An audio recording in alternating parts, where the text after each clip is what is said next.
what I quickly sort of started to realize was that, yes, the role of copywriters is going to change. And for me, the conversations I've been having with my clients who are asking about copy, it's now a case of rather than me being their copywriter, I have now become their editor. And I think the beauty in that for the client is that you are reducing the amount of time that it takes to produce the content. You are reducing the cost, but you are ultimately still getting that professional final eye.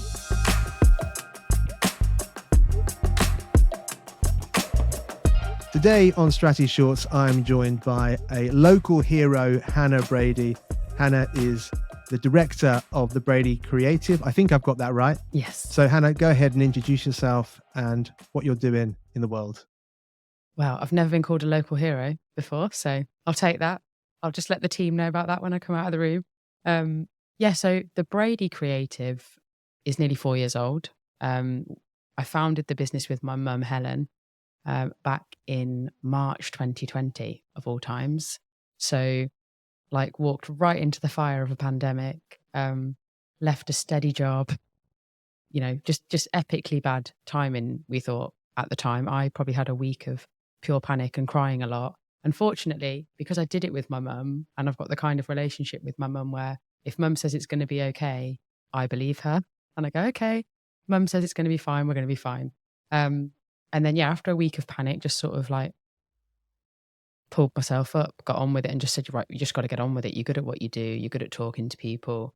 And it's just a phase of just help as many people as you can at the minute. Don't worry about the money. Don't worry about, just build a reputation for being helpful and knowing your stuff when it comes to marketing. So that was nearly 4 years ago. But we're what I like to coin as a strategy first agency. So in marketing, you tend to get agencies who focus purely on the real high creative stuff and making things look beautiful, sound beautiful, feel beautiful. And then you've got agencies that over the years are focused more on the technical side of things, so SEO, web building, all that sort of stuff. And we try and sit in the middle. So we always lead with strategy and make sure that there is actually a strategic plan in place. But then once that process has been fulfilled, we can help with content creation, copywriting, which we're going to talk about a little bit, web design and those sorts of things. So it's I wouldn't quite call us a full service agency, but we're focused heavily on strategy, day-to-day marketing, content, and then your brand as well. Yeah, it sounds like you guys are giving a lot of the theory and the structure behind why certain marketing practices are important, which actually leaves your clients more empowered to then take things on for Yeah. themselves. Yeah. And I guess with lots of agencies, the business model really is about building dependency. Mm. But what I like about your approach and what I think you're saying is that actually you want to do some more enabling and some more empowerment. Yeah. And so there's a you've got a better relationship therefore with your clients. It feels more fruitful, it feels more authentic. Yeah. That kind of how it's coming across to Yeah, me. yeah, absolutely. The way it's built, they sort of have a plan that if they wanted to, they could. There's always a 3-month plan at the end of a strategy for them. So they could take, we always say, you can go and run with this and have a go at executing it yourselves. And if you need any help, you know where we are. And inevitably, they do still need some ongoing help. But there is a life cycle to that. And eventually, if we've done the right job, they'll go off and run it themselves and they'll have learned a lot in the process. So, my idea of us doing a good job is when a client doesn't stay with us forever.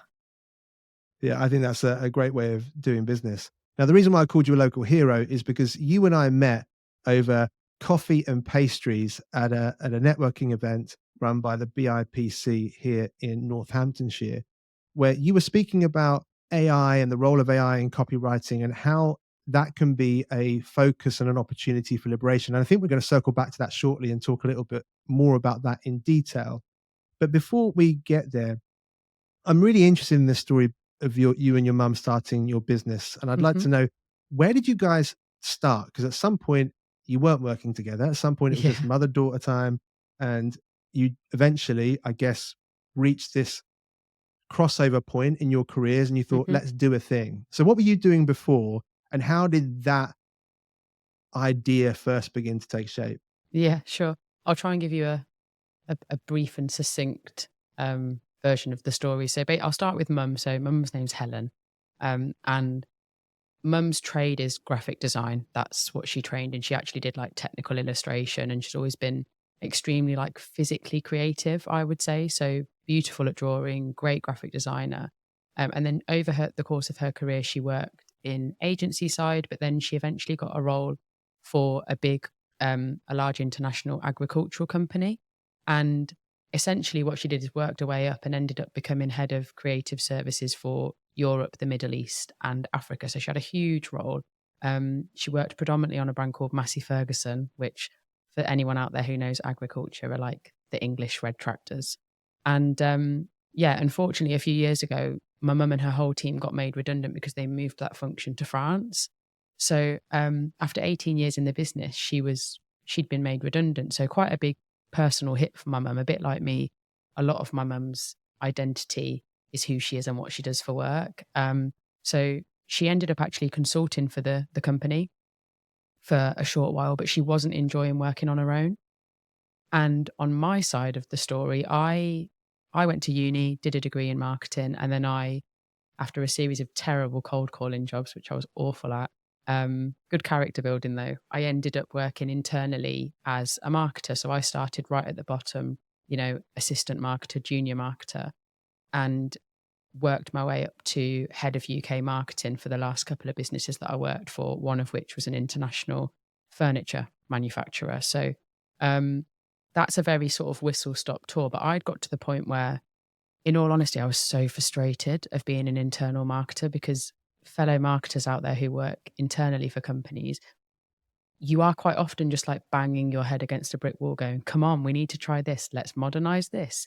Let's join everyone in 2024. Why don't we do this? And it's often met with, I'm not saying all organizations, but a lot of the time it's met with resistance, oh, we haven't done that before, or how much is that going to cost? And what's the return on investment? And all of these questions that are holding you back from moving things forward. And I just got so frustrated that I got to the point where I was like, I want to work with people who actually want to develop their marketing. I don't want to be banging my head against a brick wall anymore. So I could see that mum was frustrated and wasn't enjoying working on her own. And I'd been thinking about starting something myself for quite a while. And it just dawned on me that mum is excellent at the things I'm not naturally skilled at. And I'm good at the things that mum's not so naturally skilled at. So we make a very good team. And then, yeah, I just suggested it. And initially, mum was like, no, what if we fall out? And what if it's a disaster? And all of those things. And then I just pushed a bit more. And yeah, and then we got to it, started working on the brand. Um, it was in the pipeline for about a year before we actually launched the business. And then obviously the pandemic hit. So, like I say, we picked epic timing, but that's a very whistle stop tour of how we got here. Yeah. Well, I know that you guys have got a podcast coming soon, and there's been some big changes in the business over the last 18 months or so, new website, new offices, that kind of thing. So it sounds like you're on a really, really good road. So kudos to you and your mum. I can't imagine what it would be like if I were to start a business with my mum, maybe like a craft YouTube channel or something like that. That But sounds amazing. Do it. let me just say that I don't necessarily think our skills are that compatible in terms of starting a business. I Yeah. wish they were, because it would be a hoot.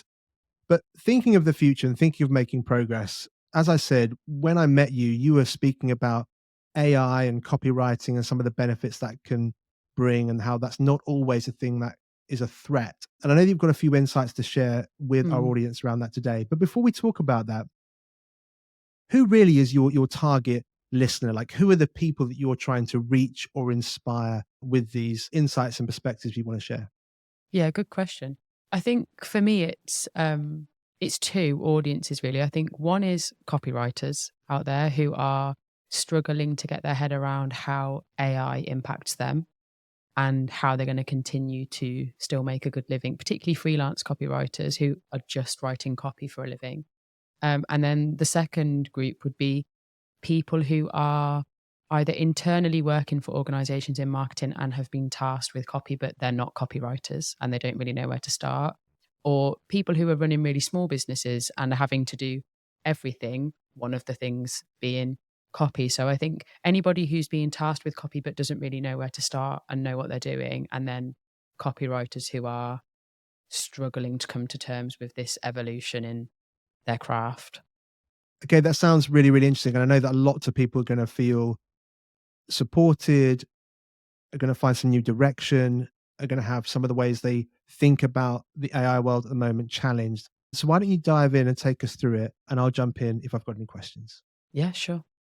So I think for me, when, a year or so ago, when AI really started to ramp up and people were talking about it and people were saying, we're all out of jobs, copywriters and journalists and all these people who have copy as a main part in their role, a main function in their role, are really going to struggle. I obviously jumped on and started using as many of them as I could, just testing them, seeing what it was like. So, as an example, the kind of things I would typically have to write are social media posts, blog articles, press releases, web copy, copy that's designed specifically to ramp up people's SEO on their website, things like that. Um, and what I quickly sort of started to realize was that, yes, the role of copywriters is going to change over the course of the next however many years. And for me, the conversations I've been having with my clients who are asking about copy, it's now a case of, rather than me being their copywriter, I have now become their editor. So, what I'm advising my clients to do now, particularly with the longer form content, is use AI, use an AI tool and ask it to generate you a, let's say, 500-word blog or a series of 500-word blogs, depending on what you're doing. And then historically, what those people would have done is they would have asked me to write those blogs. So they'd have maybe needed a full day of me to write 4 blogs or 3 blogs. Whereas now, if they can use AI to generate them, they actually only need potentially an hour or two of my time to edit. And I think the beauty in that for the client is that you are reducing the amount of time that it takes to produce the content. You are reducing the cost of producing the content, but you are ultimately still getting that professional final eye, and you're getting that level of professional quality looking at it going, is the tone right for your brand? Does it sound like it's just been, is it completely fraudulent and just copied from the internet? You've got that professional eye to look at things. And I think from a copywriter's perspective, you're pivoting. And yes, whilst you're going to have to do, more work, it doesn't mean you necessarily have to charge lesser rates. Editing is a real skill. So it's really about how you position yourself to your clients. And I just think that you'll still have clients that are too afraid to even look at AI and they'll still want you to write the content. But for those who are exploring it and trying to streamline things in their business, I think it's just about pivoting yourself and making sure that they still see you as a very valuable asset to making sure they get that high quality final output, because we're still not at a point yet where AI can write like a human being. In my opinion, it never generates anything that I don't want to heavily edit. So I think we're a little way off yet. So I think you've got to pivot with the times and actually try and make it work for you. Um, but yeah, that's my general mantra on it, is see me as your editor now, not just your copywriter. I think there's two sides to this, really, isn't there? There's the person who is selling freelance services or agencies who are selling services in copywriting and trying to find a way to show their audience or their consumers that they're riding the wave with them in Mm, terms of AI and saying, look, we get this new system. So you can actually, that's a way of establishing greater trust because you're on the cutting edge. You're saying, look, we are going with the trend. So use us as your trusted AI pilot, as it were, because we can safeguard and we can bring that fine, detailed human lens to what you need to get done. yeah. And we can do it faster for you. So I think there's a really good way of positioning yourself as a copywriter or an agency in that space. And I guess the flip side of that is if you're somebody who is worried about writing copy. I remember the turn of phrase you talked about, copy phobia, when we first met. And I think that's just so real for a lot of people. It's the fear Yeah. of things taking a long time. So you never get started because you'll always find something to procrastinate with rather than jumping in. And I guess this is a great way to overcome that first hurdle and overcome the procrastination because it's easier to build on something, right? Any thoughts around that kind of copy phobia piece? Yeah. I think the way, again, the brilliance of AI for me is if you, let's take like writer's block and that like blank piece of paper, like when you go, right, I'm going to write a blog today, and you then immediately can't think of a title. And if you're not a copywriter, you won't have processes in your head to help you. You'll just sit and stare at the blank piece of paper forever. So for me, I think where AI can really come into play there is AI is great for like ideation. So if you were to type into AI, let's say I'm writing a blog about the benefits of vegetarianism on the planet. That's a conversation we've been having in the office recently. But I had no idea where to start.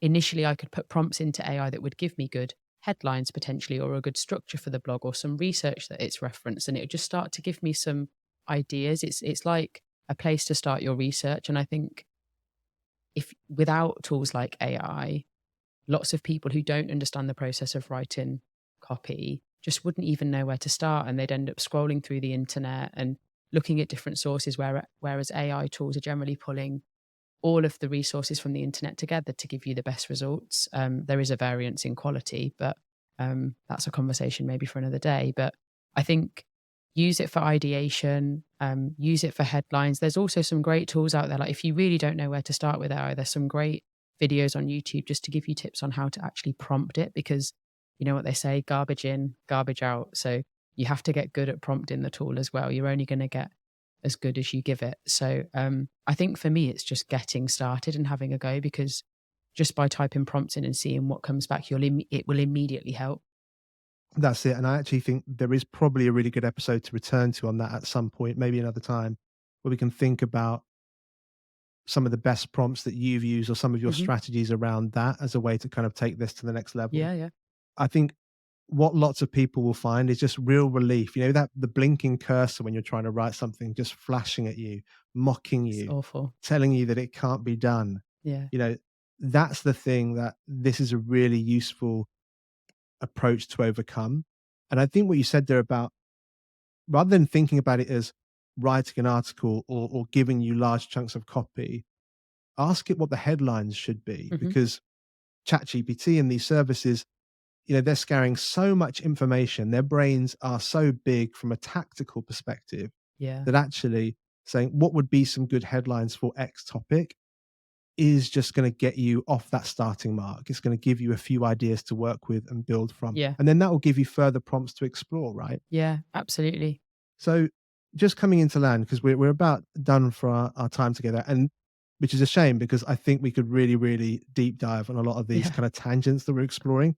And you may have already covered this actually, but you know, we love to land on something really practical for people to take away and try.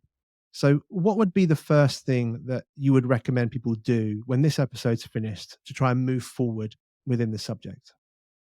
Okay. So I think for people, for the audience that are listening that are struggling with copy and maybe don't have the budget to use a copywriter, but have been tasked with the copy for their business or the organization they work for, my first piece of advice would be do a bit of research on the different tools that are available, because there are so many for copy. I've tested a few. My current preference is actually Bard. So other AI is available. But do your research, test them, do some of the free trials and see which work for you, because everybody's different. Everybody likes different interfaces. Like I said, go onto YouTube and actually look up some of the videos around how to prompt AI. I can share a few links with you, Dan, if it's helpful, of clips I've watched in the past to help me. And yeah, just do a bit of research on it before you just like dive in and start using it, because if you don't have that copywriting background, you sort of won't know if you're getting good quality out. So do your research first, and then just give a few of them a go and see how you find it. I think you've just got to jump in. And then I think for copywriters, um, I think it's really about just taking a look at if you're a freelance copywriter, taking a look at your business and thinking about how you can pivot and how you can start to be seen more as an editor for those who maybe don't need you to start from the off and from that blank sheet of paper. And also maybe look at other ways you can help people, like giving people advice on how to use AI. You could do training sessions on it, just think about all of the ways that actually you can help by giving your knowledge to people. There are lots of ways you can do that. It's just about opening your mind. Yeah, I think it's so important for people to see this as an opportunity and not a threat. And I Yeah. think being willing to dwell on how you could pivot, just spend some time imagining what you could do differently or how you could leverage this opportunity. Just create space for it to become a good idea. And hopefully you'll see that opportunity. What I love about this conversation is that we are just, like I said, we are skirting on the fringe of some really, really interesting future episodes. So I do hope that you'll be able to come and join me for one of those. You mentioned some links to some videos and things you can watch to get started. I will include those for anyone listening or watching in the show notes to go and check those out. But Hannah, it's been so awesome spending a bit of time with you this afternoon. Thank you for making some time for the show, and let's speak again soon. Yeah, my pleasure. Thanks, Dan.